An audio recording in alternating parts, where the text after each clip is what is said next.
Hello students, welcome to our YouTube channel. Start பண்ணலாமா? இன்னைக்கு CBSE 10th ஸ்டாண்டர்டோட chapter 1 real numbers பார்க்க போகிறோம். ஃபர்ஸ்ட் ரியல் நம்பர்ஸ்னா என்னன்னு ஃபர்ஸ்ட் தெரிஞ்சுக்கணும். ஏன்னா நம்ம அதோட சாப்டர் நமக்கு அதுதான். அந்த ரியல் நம்பர்ஸ் எப்படின்னா ரெண்டு வகையா பிரியும்டா. ரியல் நம்பர்ஸ்ங்கிறது ரெண்டு வகையா பிரியும். டூ டைப்ஸ் ஆஃப் பிரியும். ஒன்று ரேஷ்னல் நம்பர், இன்னொன்று இர்ரேஷ்னல் நம்பர். ஓகேவா? இந்த ரேஷ்னல் நம்பருக்குள்ள உங்களுக்கு வந்துட்டு என்னென்ன பார்ப்பீங்க அப்படின்னா இன்டீஜர்ஸ், ஹோல் நம்பர், அடுத்து நேச்சுரல் நம்பர். இது எல்லாம் சேர்ந்தது ரேஷனல் நம்பர். ப்ளஸ் இர்ரேஷனல் நம்பரும் சேர்ந்தது தான் நமக்கு ரியல் நம்பர். ஃபர்ஸ்ட் இதெல்லாம் என்னன்னு நம்ம தெரிஞ்சுக்கணும்ல. அதை ஒன் பை ஒன்னா பார்ப்போம். Natural numbers. நேச்சுரல் நம்பர்ஸ்னா என்ன?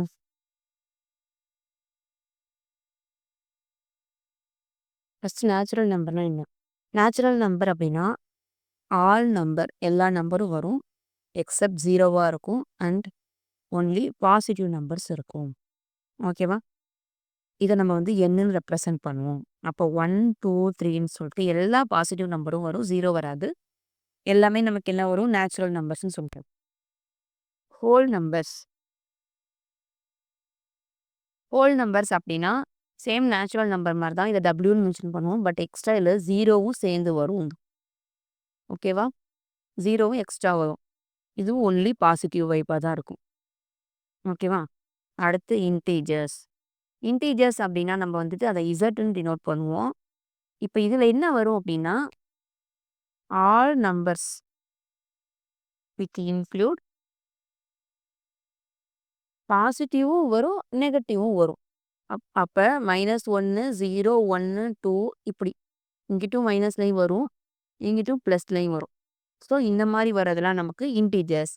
இது எல்லாமே வந்து உங்களுக்கு ரேஷனல் நம்பருக்குள்ளே வரும் தான். இப்போ இதுவே பாருங்களேன், நேச்சுரல் நம்பர் அப்படின்னா அதோட ஒரு ஜீரோ ஆட் பண்ணிங்கன்னா ஹோல் நம்பர், அதோட சேர்த்து மைனஸையும் எடுத்துக்கிட்டிங்கன்னா இன்டீஜர்ஸ். ஸோ இதுவுமே உங்களுக்கு வந்து இதுக்குள்ள இதுக்குள்ள இதுங்கிற மாதிரி தானே உங்களுக்கு வருது. இன்டிஜர்ஸ்குள்ள ஹோல் நம்பர் இருக்கு, ஹோல் நம்பருக்குள்ள நேச்சுரல் நம்பர் இருக்கு. ஓகேவா? இப்போ ரேஷனல் நம்பர். ரேஷனல் நம்பர்னா இது மூணுமே இருக்கும். அடிஷ்னலா என்ன இருக்கும் அப்படின்னா உங்களுக்கு P/Q ஃபார்மேட்ல வர எல்லாமே. இதுல Q வந்து நாட் ஈக்குவல் டு 0 இருக்கும். P/Q ஃபார்மேட்னா ஒன்றும் இல்லை, ஃப்ராக்ஷன்ஸ்ல வருது. எக்ஸாம்பிள் ஒரு 1/3, 2/7 இந்த மாதிரி வருது பார்த்தீங்களா? இதுவுமே இதில் வந்து Q வந்து நாட் ஈக்குவல் டு 0ன்னு சொல்கிறாங்க. ஏன் அப்படின்னா ஒரு நம்பர் மேலே இருக்குது, இல்லை நீங்கள் 0 போட்டிங்க அப்படின்னா அது இன்ஃபினிட்டி ஆயிரும்ல. ஸோ அதனால Q நாட் ஈக்குவல் டு 0 அந்த கண்டிஷன் வருது.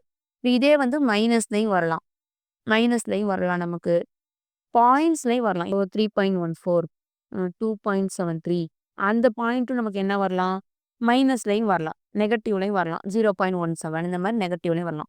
ஸோ இது எல்லாமே நமக்கு ரேஷனல் நம்பர். அதில் வந்து natural number, whole number, integers அதுவும் வரும். ஹோல் நம்பராக இருந்தாலும் வரும், ஃப்ராக்ஷனில் இருந்தாலும் வரும். அதுதான் நம்ம ரேஷனல் நம்பர்னு சொல்லுவோம். அடுத்து இர்ரேஷனல் நம்பர். இர்ரேஷனல் நம்பர் அப்படின்னா இது வந்து ஒரு தனி கேட்டகரி. என்ன அப்படின்னா not requiring and not terminating சொல்லுவாங்க.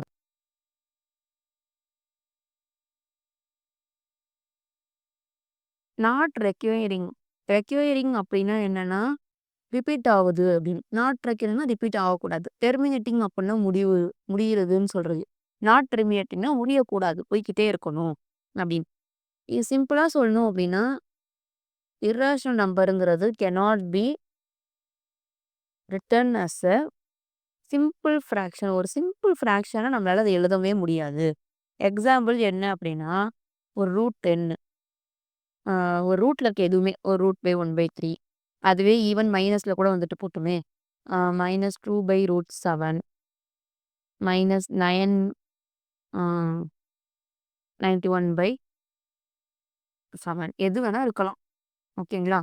அதே மாதிரி பாயிண்ட்ஸ்ல வரும். அந்த பாயிண்ட் எப்படி இருக்கும் அப்படின்னா உங்களுக்கு முடியக்கூடாது, இப்படியே போய்க்கிட்டே இருக்கணும் முடியாம. ஈவன் அது வந்து மைனஸ்லயும் வரலாம், இப்படியே போய்கிட்டு இருக்கும். ஒரு நம்பர்ல பாயிண்ட்டும் முடியக்கூடாது. ஸோ அதான் வந்துட்டு முடியவும் கூடாது. நமக்கு வந்து ரூட்ஸ்லயும் வரக்கூடாது. இதுல வந்து எக்ஸ்ட்ரா அந்த பையும் வரும்பா. உடனே நீங்க கேட்கலாம். பையோட வேல்யூ 3.14 தானே! அப்ப அது முடியுது தானே! 22/7 தானே! அப்பயும் இது வந்து ரேஷனல் நம்பர் தானே! ஏன் நீங்க அத இர்ரேஷனல் நம்பர்ன்னு சொல்றீங்க அப்டின்னா, இது வந்து அப்ராக்ஸிமேஷன் வேல்யூ தான். நமக்கு எக்ஸாக்ட் வேல்யூ கிடையாது. ஸோ அதனால வந்து பை வந்து நமக்கு இர்ரேஷனல் நம்பர் தான்.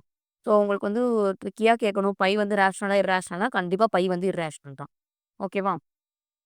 அடுத்து தியரம் 1.1 குடுத்துருக்காங்க. Fundamental theorem of arithmetic. Every composite number can be expressed factorized as a product of primes and this factorization is unique apart from the order in which the prime factors occur. First அதுக்கு முன்னாடி நமக்கு composite நம்பர்னா என்னன்னு தெரியும். Prime ஃபேக்டர்ஸ்னா என்னன்னு தெரியும். Prime நம்பர்னா என்னன்னு தெரியணும். First prime நம்பர்னா என்ன எழுதுவோம். Prime number. அதே மாதிரி நமக்கு காம்போசிட் நம்பர்னா என்னன்னு தெரியும். ஓகேவா? பிரைம் நம்பர் அப்படின்னா ஒரு நம்பர ஒன்லி டிவைட் பை அந்த நம்பர நீங்க ஒரு நம்பர் எடுக்கிறீங்க அப்படின்னா, அந்த நம்பர் வந்து எதால டிவைட் ஆகணும் அப்படின்னா, 1னாலயும் அதே நம்பரால மட்டும் தான் டிவைட் ஆகணும். It's only divided by 1 by itself. இப்போ ஒரு நம்பர் எடுக்கிறேன் 2ன்னு எடுக்கிறேன். அது 1 டேபிள்ல வரும், 2 டேபிள்ல வரும். வேற எந்த டேபிள்லயும் வராதுல்ல. ஸோ வந்து இதுதான் பிரைம் நம்பர். இப்போ நான் ஒரு 7 எடுத்துக்கிறேன். 7 எந்த டேபிள்ல வரும்? 1 டேபிள்ல வரும், 7 டேபிள்ல வரும். வேற எந்த டேபிள்லயும் நமக்கு 7 வராதுல்ல. நீங்க வந்து 10க்குள்ள தான் எடுக்கணும்லாம் கிடையாது. எவ்வளோ வேணா நீங்க எடுக்கலாம். இப்ப நான் வந்து ஒரு 43 எடுத்துக்கிறேன். 43 பாருங்க 1 டேபிள்ல வரும், 43 டேபிள்ல வரும். வேற எந்த டேபிள்ல கூட நீங்க செக் பண்ணி பாருங்க. வராது. ஏன்னா அது வந்து ஒரு பிரைம் நம்பர். ஓகேவா? Composite number. காம்போசிட் நம்பர் அப்படின்னா இதோட ஆப்போசிட். அதோட டேபிள்லயும் 1 டேபிள்ல மட்டும் இல்லாம வேற டேபிள்ஸ்லயும் வரும். இப்ப நான் சிம்பிளா வந்து 6 பாருங்க. 2 டேபிள்ல வரும். ஃபர்ஸ்ட் வந்து 1 டேபிள்ல வரும், 6 டேபிள்ல வரும். அது வந்து மேண்டட்டரி. அப்புறம் பார்த்தீங்கன்னா 2 டேபிள்லயும் வரும், 3 டேபிள்லயும் வரும்ல நமக்கு. இப்ப நீங்க 43 எடுத்தீங்களா? நான் 49 எடுக்கிறேன். 1 டேபிள்ல வரும், 49 டேபிள்ல வரும். இது ஓகே. பட் இது 7 டேபிள்லயும் நமக்கு வரும்ல. ஸோ, அதோட டேபிள்ல மட்டும் இல்லாம 1 டேபிள்ல மட்டும் இல்லாம எக்ஸ்ட்ரா ஒரு டேபிள்ல வந்தா கூட அத நம்ம காம்போசிட் நம்பர்ன்னு சொல்லுவோம். இதுதான் பிரைம் நம்பர், காம்போசிட் நம்பர்.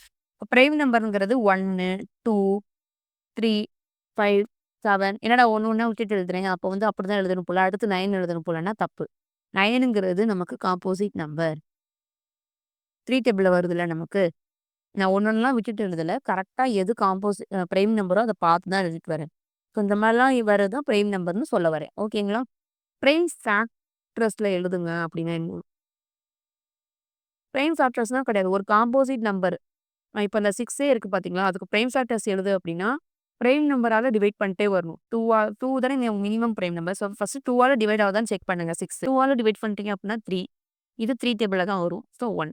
இப்ப இதோட பிரைம் ஃபேக்டர்ஸ் எப்படி எழுதணும்னா 2 இன்டூ 3. ஓகேவா? இப்ப வேற ஏதாவது ஒரு நம்பர் சொல்லுங்க.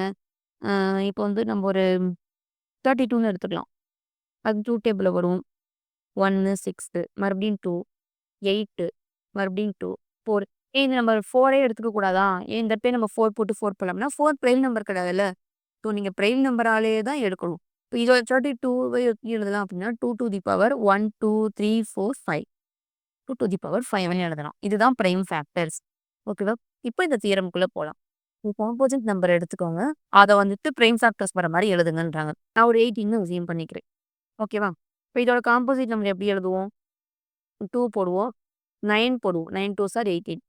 ஸோ மறுபடியும் இந்த 2 டேபிள்ல வராதனால அடுத்த பிரைம் நமக்கு 3. 3ல பார்த்தோம் அப்படின்னா 3 3s ஆர் 9. ஸோ 3, 1. இப்போ இதோட பிரைம் ஃபேக்டர்ஸ் என்ன நமக்கு 2 into 3 square. So every composite number நம்ம எடுத்துட்டோம். ஒரு காம்போசிட் நம்பர எடுத்துட்டோம். ஓகேவா? Can be express as a product of primes. இதுதான் ப்ராடக்ட். ஓகேவா? 2வும் 3வும் நமக்கு பிரைம்ஸ். ஸோ ப்ராடக்ட் ஆஃப் பிரைம்ஸ்ல எழுதிட்டோம். And this factorization is unique. இந்த ஃபேக்டரைசேஷன் யூனிக்கா இருக்கும்னு சொல்றாங்கடா. ஏன் அப்படின்னா, இந்த ஏஜ்ல நீங்க நீங்க திரும்ப போய் எல்சிஎம் ஃபுல் ஃபேக்டர்ஸ் எழுதுனாலும் இதே தானே பண்ண போறீங்க. ஏங்க நீங்க கூட இருந்தே ஸ்டார்ட் பண்ணணும். இதுக்கு வந்து வேற எந்த ஒரு ஆல்டர்னேட்டிவும் கிடையாது நீங்க. இப்போ 2, 3 தான் நம்ம ஸ்டார்ட் பண்ணணும். ஸோ இதுக்கு மேல இத நீங்க மாத்திலாம் எழுத முடியாது. அப்ப இதோட ஃபேக்டரைசேஷன் வந்து யூனிக்கா தான் இருக்கும் அப்படின்னு சொல்றாங்க. Apart from the order in which the prime factors அக்யூர். ஒருவேளை நீங்க ஆர்டர மாத்தலாம். 3 ஸ்கொயர் இன்டூ 2ன்னு கூட இத எழுதலாம். ஓகேங்களா? ஆனா வந்துட்டு அது பிரச்சனை இல்ல. அதனால இந்த ஆர்டர் மாத்திக்கலாம். அது பிரச்சனை இல்ல. பட் ஆனா பிரைம் ஃபேக்டர்ஸ் வந்து 2, 3 தான் இருக்கும். வேற எந்த நம்பரும் வராதுன்னு சொல்றாங்க. புரியுதா? இப்ப நான் ஒரு 25 எடுக்கிறேன். அத நீங்க என்ன பண்ணலாம்? 5, 5ன்னு பிரிக்கலாம். அவ்வளோதான். ஏன்னா பிரைம் நம்பர் நமக்கு 2 டேபிள்ல வராது, 3 டேபிள்ல வராது, 5 டேபிள்ல தான் வரும். ஸோ அடுத்து போட்டா 5, 5 1 அவ்வளோதான். இப்ப நம்ம 25 எப்படி எழுதலாம்? 5 ஸ்கொயர்ன்னு எழுதலாம். என்னக்கா நீங்க ப்ராடக்ட் ஆஃப் பிரைம்ஸ் எழுதுனீங்க. இங்க வந்து வெறும் 5 ஸ்கொயர் தானே இருக்கு. ப்ராடக்ட்டே வரலைன்னா, இன்டு 1 போட்டுக்கோங்க. 1ங்கிறது நம்ம பிரைம் நம்பர் தானே! அப்ப இத வந்து 1 இன்டு 5 ஸ்கொயர்ன்னு எழுதலாம். அவ்வளதான். அதோட ஆர்டர மாத்தலாம். பட் பிரைம் நம்பர் நமக்கு மாறாது. இதுதான் இந்த தியரம்ல சொல்ல வராங்க. ஓகேவா? புரிஞ்சிருக்கும்னு நெனைக்கிறேன். இந்த வீடியோ உங்களுக்கு புரிஞ்சிருந்துச்சுன்னா நம்ம வீடியோவ லைக் பண்ணுங்க. நம்ம சேனல சப்ஸ்கிரைப் பண்ணுங்க. கீழ அப்படின்னா கமெண்ட் பண்ணுங்க. நான் அடுத்த வீடியோல அத கிளாரிஃபை பண்றேன். Stay tune for more videos. Bye.